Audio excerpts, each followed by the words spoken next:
Hello, ನಮಸ್ತೆ friends. Kannada ಚಿತ್ರರಂಗದ 5 ಸಾರ್ವಕಾಲಿಕ ಶ್ರೇಷ್ಠ ಕ್ಲಾಸಿಕ್ ಚಿತ್ರಗಳು ಯಾವುವು? ಯಾಕೆ ಇವು ಶ್ರೇಷ್ಠ ಚಿತ್ರಗಳು ಅಂತ ಅನ್ನಿಸ್ಕೊಂಡಿವೆ? ಸಿನಿಮಾ ಒಂದು ಕ್ಲಾಸಿಕ್ ಅಂತ ಅನ್ನಿಸ್ಕೊಳ್ಳೋದಕ್ಕೆ ಪ್ಯಾರಾಮೀಟರ್ ಏನಿರುತ್ತೆ? ನಾನೊಬ್ಬ ಸಿನಿಮಾ ಲವರ್ ಆಗಿ ಸಿನಿಮಾ ಇತಿಹಾಸವನ್ನು ಕೆದಕ್ತಾ ಹೋದರೆ ಏನು ಕಾಣಿಸುತ್ತೆ ಗೊತ್ತಾ? ಅವೆಲ್ಲವೂ ಕಾಲಾತೀತ ಕಂಟೆಂಟ್ಗಳು. ಇವತ್ತಿಗೂ ನಮಗೆ ಆ ಸಿನಿಮಾಗಳು ಔಟ್ಡೇಟೆಡ್ ಅಂತ ಅನಿಸೋದೇ ಇಲ್ಲ. ಎಷ್ಟೋ ಸಲ ಅಷ್ಟು ಹಳೆ ಜಮಾನದಲ್ಲೂ ಈ ಥರ ಯೋಚನೆ ಮಾಡ್ತಿದ್ರಾ ಅಂತ ನಮಗೆ ಆಶ್ಚರ್ಯ ಆಗುತ್ತೆ. ಅಷ್ಟೇ ಅಲ್ಲದೆ ಮುಖ್ಯವಾಗಿ ಕನ್ನಡ ಚಿತ್ರರಂಗ ಅಥವಾ ಸೌತ್ ಸಿನಿಮಾಗಳಿಗೆ ಬಂದರೆ ನಮಗೆ ಕಾಣಿಸೋದು ಸಿನಿಮಾಗಳು ಸಮಾಜಕ್ಕೆ ನೀಡಿದ ಸಂದೇಶಗಳು ಬಹಳ ಅರ್ಥಪೂರ್ಣ ಮತ್ತು ಮೌಲ್ಯಾಧಾರಿತವಾಗಿರ್ತಾ ಇದ್ವು. ಕಾಲಕ್ಕೆ ತಕ್ಕಂತೆ ಸಿನಿಮಾ ಟ್ರೆಂಡ್ಸ್ ಈಗ ಬದಲಾಗ್ತಾ ಹೋಗಿದೆ. ಯಾಕಂದರೆ ಸಮಾಜದ ಮೌಲ್ಯಗಳಲ್ಲೂ ಸಹ ಬದಲಾವಣೆಗಳು ಬಂದಿವೆ ಅಫ್ಕೋರ್ಸ್. ಆದರೆ ಆ ಸಿನಿಮಾಗಳು ಕೊಡ್ತಾ ಇದ್ದ ಮೆಸೇಜಸ್ ಇದಾವಲ್ಲ, ಇಂದಿಗೂ ಓಡ್ತವೆ. ಅದು ಆ ಕಾಲದ ಸಿನಿಮಾದ ಕಂಟೆಂಟ್ನ ಗಟ್ಟಿತನ ಅಂತ ಹೇಳ್ಬೋದು. ಅದರ ಜೊತೆಗೆ ಹಾಡುಗಳು. ಭಾರತೀಯ ಸಿನಿಮಾಗಳಲ್ಲಿ ನಮ್ಮೆಲ್ಲರಿಗೂ ಗೊತ್ತಿರೋ ಹಾಗೆ ಹಾಡುಗಳಿಗೆ ಬಹಳ ಪ್ರಾಮುಖ್ಯತೆ ಇರುತ್ತೆ. ನಾವು ಹೇಳ್ತಿದ್ದೀವಲ್ಲ ಎವರ್ಗ್ರೀನ್ ಸಾಂಗ್ಸ್ ಅಂತ. ಇವತ್ತಿಗೂ ಅದೆಷ್ಟು ಸಲ ಆ ಹಾಡುಗಳನ್ನು ಕೇಳಿದರೂ ಕೂಡ ನಮಗೆ ಸಾಕಾಗಲ್ಲ. ಅಲ್ಲದೆ ಎಷ್ಟೋ ಹಾಡುಗಳು ಈಗಿನ ಜೆನ್ಸಿಗಳ ಟ್ರೆಂಡ್ ಕೂಡ ಆಗಿದೆ. ಹಾಡಿನ ಜೊತೆಗೆ ಅಭಿನಯ. ಡಾಕ್ಟರ್ ರಾಜ್ಕುಮಾರ್ ಇರ್ಬೋದು, ಡಾಕ್ಟರ್ ವಿಷ್ಣುವರ್ಧನ್, ಅಂಬರೀಷ್ ಅವರಂತಹ ಮಹಾನ್ ಕಲಾವಿದರ ಅದ್ಭುತ ಅಭಿನಯ ಕೂಡ ಈ ಸಿನಿಮಾಗಳಿಗೆ ವಿಶೇಷ ಸ್ಥಾನ ತಂದುಕೊಟ್ಟಿದೆ ಅನ್ನೋದನ್ನು ಕೂಡ ನಾವು ಗಮನಿಸಬೇಕು. ಇಂಥ ಸಿನಿಮಾಗಳ ಪೈಕಿ ಕೇವಲ 5 ಸಿನಿಮಾಗಳನ್ನು ಪಿಕ್ ಮಾಡೋದು ಅಂದರೆ ಬಹಳ ಕಷ್ಟದ ಕೆಲಸ. ಆದರೂ ಪಟ್ಟಂತ ನಮ್ಮ ಮನಸ್ಸಿಗೆ ಬರುವ ಕೆಲವು ಅದ್ಭುತ ಸಿನಿಮಾಗಳ ಬಗ್ಗೆ ಈಗ ಗಮನ ಹರಿಸೋಣ. ಗುಡ್ ಸಿನಿಮಾಸ್ ಅಂದರೆ ನನ್ನ ಮನಸ್ಸಿಗೆ ಮೊದಲನೇದಾಗಿ ಬರೋದು ಬಂಗಾರದ ಮನುಷ್ಯ. 1972ರಲ್ಲಿ ಬಿಡುಗಡೆಯಾದ ಡಾಕ್ಟರ್ ರಾಜ್ಕುಮಾರ್ ಅಭಿನಯದ ಈ ಚಿತ್ರ ಟಿ.ಕೆ. ರಾಮರಾವ್ ಕಾದಂಬರಿ ಆಧಾರಿತ ಚಿತ್ರ. ಹಾಗೆ ಸಿದ್ದಲಿಂಗಯ್ಯನವರು ನಿರ್ದೇಶಿಸಿದ ಅತ್ಯುತ್ತಮ ಚಿತ್ರಗಳಲ್ಲಿ ಇದು ಒಂದು. ಇದು ಸಿಟಿಯಿಂದ ಗ್ರಾಮಕ್ಕೆ ಬರುವ ಕಥಾನಾಯಕ ರಾಜೀವ್ ಬಂಜರು ಭೂಮಿಯೊಂದನ್ನು ಫಲವತ್ತಾಗಿಸಿ ಕೃಷಿ ಮಾಡಿ ಅದರಲ್ಲಿ ಯಶಸ್ಸು ಪಡೆಯುವ ಯುವಕನ ಕಥೆ ಇದು. ನೋಡಿ, ಈ ಕಾಲದಲ್ಲಿ ಕೂಡ ಇದು ಟ್ರೆಂಡ್ ಆಗಿದೆ. ಎಷ್ಟೋ ಜನ IT ಜನರು ಆಗಲಿ, ಟೆಕೀಸ್ ಆಗಲಿ ಈಗ ಸಿಟಿ ಬಿಟ್ಟು ಹಳ್ಳಿ ಕಡೆ ಹೋಗ್ತಾರೆ, ಕೃಷಿ ಮಾಡ್ತಾರೆ. ತಮ್ಮ ಬದುಕಿನ ರೂಟ್ಸ್ ಕಡೆ ಹೋಗೋದು, ರೂಟ್ ಏನಿದೆ ಅದರ ಕಡೆ ಹೋಗೋದು ಈಗ ತುಂಬ ಜನರಲ್ಲಿ ಇದೆ ಆ ಟ್ರೆಂಡ್. ಸೊ ಅದನ್ನು 1972ರಲ್ಲೇ ಬಂಗಾರದ ಮನುಷ್ಯ ಚಿತ್ರದಲ್ಲಿ ತೋರಿಸಿದ್ದಾರೆ. ನೋಡಿ, ಇದೇ ಕಾಲಾತೀತ ಕಂಟೆಂಟ್ ಅಂತ ಹೇಳಿದ್ನಲ್ಲ. ಶ್ರಮ, ಶ್ರದ್ಧೆ, ದೃಢ ಸಂಕಲ್ಪ ಹಾಗೂ ವೈಜ್ಞಾನಿಕ ಮನೋಭಾವನೆ ಇಂತಹ ಮೌಲ್ಯಗಳನ್ನು ಮನಮುಟ್ಟುವ ರೀತಿಯಲ್ಲಿ ಚಿತ್ರಿಸಿದ ಸಿನಿಮಾ ಬಂಗಾರದ ಮನುಷ್ಯ. ಅಲ್ಲದೆ ರೈತರ ಬದುಕಿನ ಬಗ್ಗೆ ಸಮಾಜದಲ್ಲಿ ಹೊಸ ಚಿಂತನೆ ಮೂಡಿಸಿದ ಸಿನಿಮಾ. ಕೃಷಿ ಬಗ್ಗೆ ಕೆಲವು ಸಿನಿಮಾಗಳು ಬರೋದು ಅಂದರೆ ತುಂಬ ಕಷ್ಟ, ತುಂಬ ರೇರ್ ಇದ್ದದು. ಅಂತಹ ಸಮಯದಲ್ಲಿ ರೈತರ ಜೀವನ ಏನು, ಹೇಗೆ ಮಾಡ್ಬೋದು, ಈ ಥರದ ಕಂಟೆಂಟ್ಗಳನ್ನು ಆಯ್ದುಕೊಂಡು ಯಶಸ್ವಿಯಾದ ಸಿನಿಮಾ. ಹಾಗಾಗಿ ಈ ಚಿತ್ರವನ್ನು ಕನ್ನಡ ಚಿತ್ರರಂಗದ ಯಶಸ್ವಿ ಚಿತ್ರಕ್ಕಿಂತ ಜಾಸ್ತಿ ಪ್ರಭಾವಶಾಲಿ ಚಿತ್ರ ಅಂತ ಕರೀತಾರೆ. ಇಂದಿಗೂ ಅದರ ಸಂದೇಶ ಮತ್ತು ಹಾಡುಗಳು ಜನಮನದಲ್ಲಿ ಅಚ್ಚೊತ್ತಿವೆ. ಎರಡನೇ ಸಿನಿಮಾಕ್ಕೆ ಬಂದರೆ ಅಫ್ಕೋರ್ಸ್ ಇದು ನಿಮ್ಮ ಎಲ್ಲರ ಫೇವ್ರೆಟ್ ನಾಗರಹಾವು. ಪುಟ್ಟಣ್ಣ ಕಣಗಾಲ್ ನಿರ್ದೇಶನದ ಈ ಸಿನಿಮಾ ತೆರೆ ಕಂಡಿದ್ದು ಕೂಡ 1972ನಲ್ಲಿ. 1972ರಲ್ಲಿಯೇ ಈ ಸಿನಿಮಾ ಕೂಡ ಬಂದಿರೋದು. ಈ ಸಿನಿಮಾ ತರಾಸು ಕಾದಂಬರಿ ಆಧಾರಿತ ಚಿತ್ರ. ಕನ್ನಡ ಸಿನಿಮಾ ರಂಗದಲ್ಲಿ ಯುವ ಜನರ ಕತೆ ಹೇಳೋ ಶೈಲಿಗೆ ಹೊಸ ಆಯಾಮ ನೀಡಿದ ಚಿತ್ರ ಇದು. ಯಾಕಂದರೆ ಇದರಲ್ಲಿ ರಾಮಾಚಾರಿಯ ಆ ಎನರ್ಜಿ ಎಲ್ರಿಗೂ ಇಷ್ಟವಾಗುವಂಥದ್ದು. ಅದರ ಜೊತೆ ಕೇವಲ ಎನರ್ಜಿ ಅಂತ ಅಷ್ಟೇ ಅಲ್ಲ, ವಿಷ್ಣುವರ್ಧನ್ ಅವರ ಅಭಿನಯ ಕೂಡ, ಅವರ ಮೊದಲ ಚಿತ್ರ ಅಭಿನಯ ಕೂಡ ಎಂದಿಗೂ ಕೂಡ ನಮ್ಮ ಕಣ್ಣಲ್ಲಿ ಅಚ್ಚೊತ್ತಿದಂತಿದೆ.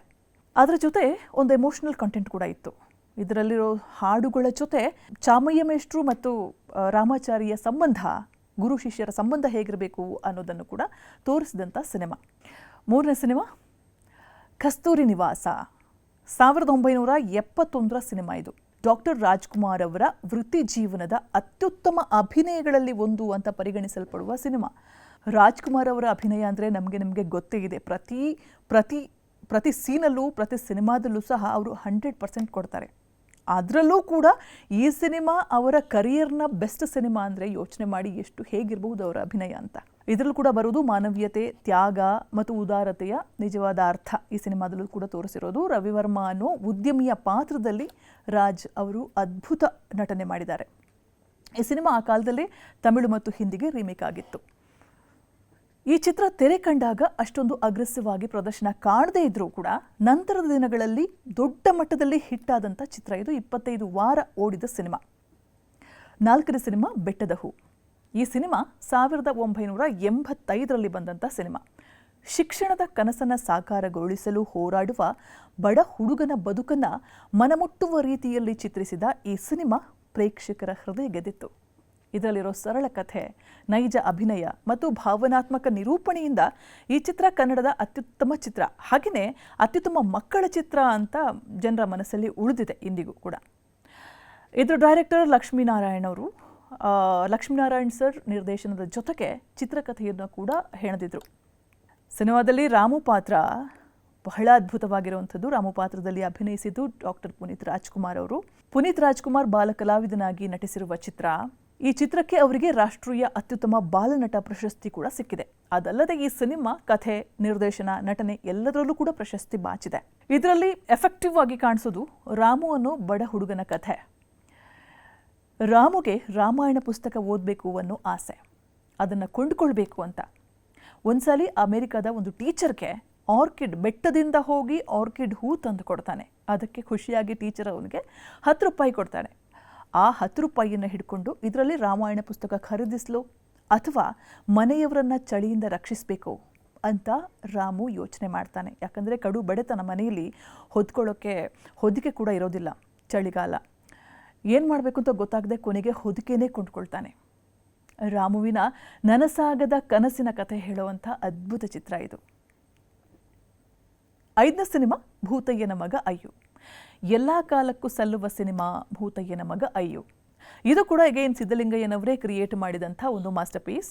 ಗ್ರಾಮೀಣ ಬದುಕಿನ ಕಾನೂನು, ವ್ಯಾಜ್ಯ, ಪ್ರತಿಷ್ಠೆ, ಮಾನವೀಯತೆ ಎಲ್ಲವನ್ನ ಮನಮುಟ್ಟುವಂತೆ ತೋರಿಸಿದ ಸಿನಿಮಾ. ಇದರಲ್ಲಿ ಮೇಯ್ನ್ ಆಗಿ ಬರೋದು ವಿಷ್ಣುವರ್ಧನ್, ಲೋಕೇಶ್, MP ಶಂಕರ್ ಅವರ ಅಭಿನಯ. ಅವರು ಅದ್ಭುತವಾಗಿ ನಟಿಸಿ ಕಮಾಲ್ ಮಾಡಿದರು ಈ ಸಿನಿಮಾದಲ್ಲಿ. ಈ ಸಿನಿಮಾದಲ್ಲಿ ಬರೋದು ಭೂತಯ್ಯ, MP ಶಂಕರ್. ಭೂತಯ್ಯನ ದಬ್ಬಾಳಿಕೆ ಮತ್ತು ಊರಿನವರ ಮೇಲೆ ಆತ ಎಸಗ್ತಾ ಇದ್ದ ದೌರ್ಜನ್ಯವೇ ಈ ಚಿತ್ರದ ಹೈಲೈಟ್. ಅನ್ಯಾಯದ ವಿರುದ್ಧ ತಿರುಗಿ ಬೀಳುವ ಗುಳ್ಳ ಅಂದರೆ ವಿಷ್ಣುವರ್ಧನ್ ಕೊನೆಗೆ ಕಷ್ಟದ ಸಮಯದಲ್ಲಿ ದ್ವೇಷ ಮರೆತು ಸಹಾಯ ಮಾಡಿ ಮಾನವೀಯತೆಯನ್ನು ಮೆರೆಸಿದ್ದ. ಯಾಕಂದರೆ ಈಗ ನಮಗೆ ದ್ವೇಷ ಅಂದರೆ ನಾವು ಎಷ್ಟು ದಿವಸ ಸಾಧಿಸ್ತೀವಿ, ವರ್ಷಾನುಗಟ್ಟಲೆ ನಾವು ದ್ವೇಷಿಸ್ತಾನೆ ಇರ್ತೀವಿ. ದ್ವೇಷ ಮಾಡೋಕ್ಕೆ ನಮಗೆ ಏನೂ ಬೇಕಾಗಿರಲ್ಲ. ಆದರೆ ಆ ಕಾಲದಲ್ಲಿ ದ್ವೇಷ, ಮನಸ್ತಾಪ ಅನ್ನೋದು ಇರುತ್ತೆ. ಆದರೆ ಕಷ್ಟದ ಸಮಯದಲ್ಲಿ ಒಬ್ರಿಗೊಬ್ಬರು ಹೇಗೆ ಸಹಾಯ ಮಾಡಬೇಕು, ಎಲ್ಲ ದ್ವೇಷವನ್ನು ಮರೆತು ಮತ್ತೆ ಹೇಗೆ ನಾವು ಇನ್ನೊಬ್ಬರಿಗೆ ಸಹಾಯ ಮಾಡಿ ನಾವು ದೊಡ್ಡವರಾಗಬಹುದು ಅನ್ನುವಂಥ ಸಂದೇಶವನ್ನು ಸಮಾಜಕ್ಕೆ ಸಾರಿದ ಚಿತ್ರ ಇದು.